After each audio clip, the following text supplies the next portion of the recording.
Bonjour et bienvenue dans cette édition de Gatingo. On peut dire que cela fut un bilan très négatif, un bilan qui fut imprégné de beaucoup de désolation parce qu'on a vu que beaucoup de nos villages avaient été dévastés, les camps avaient été attaqués et nos soldats furent très souvent sujets à des attaques terroristes.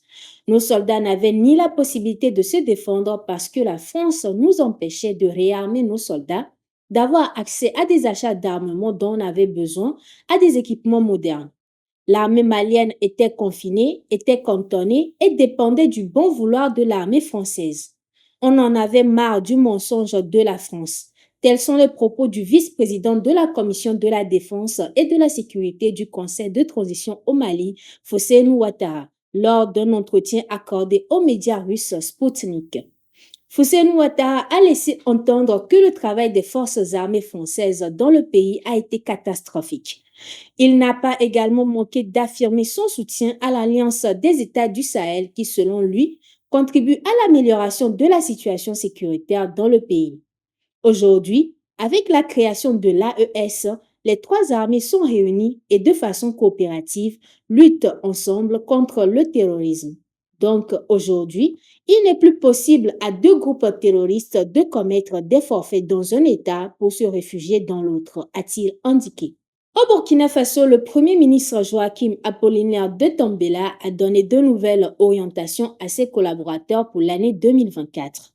Lors de l'Assemblée générale de la primature qui a eu lieu ce 11 janvier, le Premier ministre a appelé ses collaborateurs à faire preuve d'engagement et de professionnalisme au travail.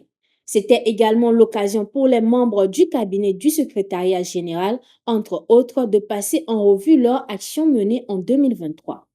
Pour le secrétaire général de la primature, Abdul Salam Gampene, cette rencontre avec le Premier ministre revêt un caractère important pour le personnel. Ceci parce qu'il traduit l'expression d'une forme de gestion participative. Ce 8 janvier 2024, le président de la transition, le capitaine Ibrahim Traoré, a de son côté laissé entendre qu'il est temps de mettre fin à la corruption et le laxisme dans l'administration publique car elle entrave le développement du pays. La tension croissante entre l'Algérie et Abu Dhabi, qui a débuté en 2022, a atteint un point critique avec les récentes sanctions émiraties contre des dignitaires algériens en les privant de visa.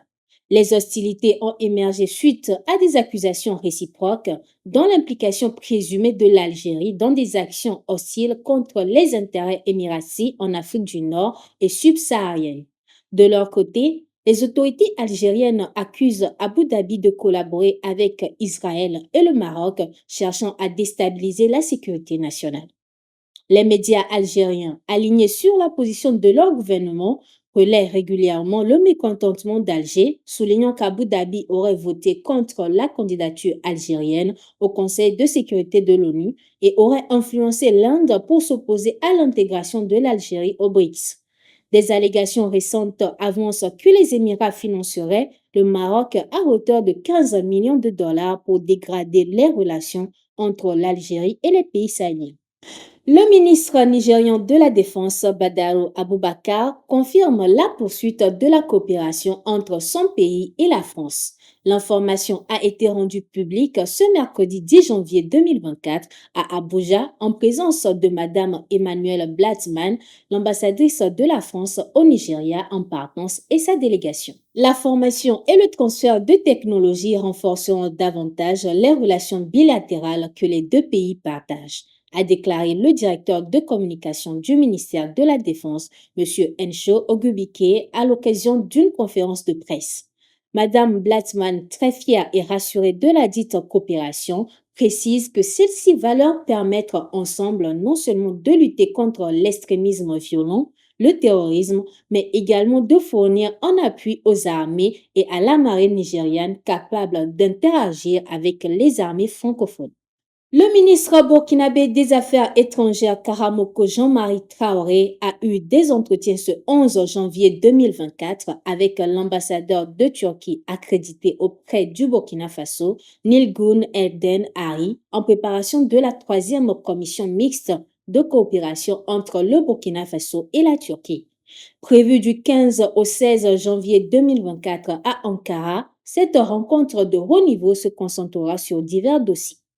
La réunion de haut niveau entre nos deux États sera une aubaine pour échanger sur les dossiers de coopération bilatérale en lien avec l'économie, le commerce, la culture, l'éducation et la sécurité, a indiqué la diplomate turque.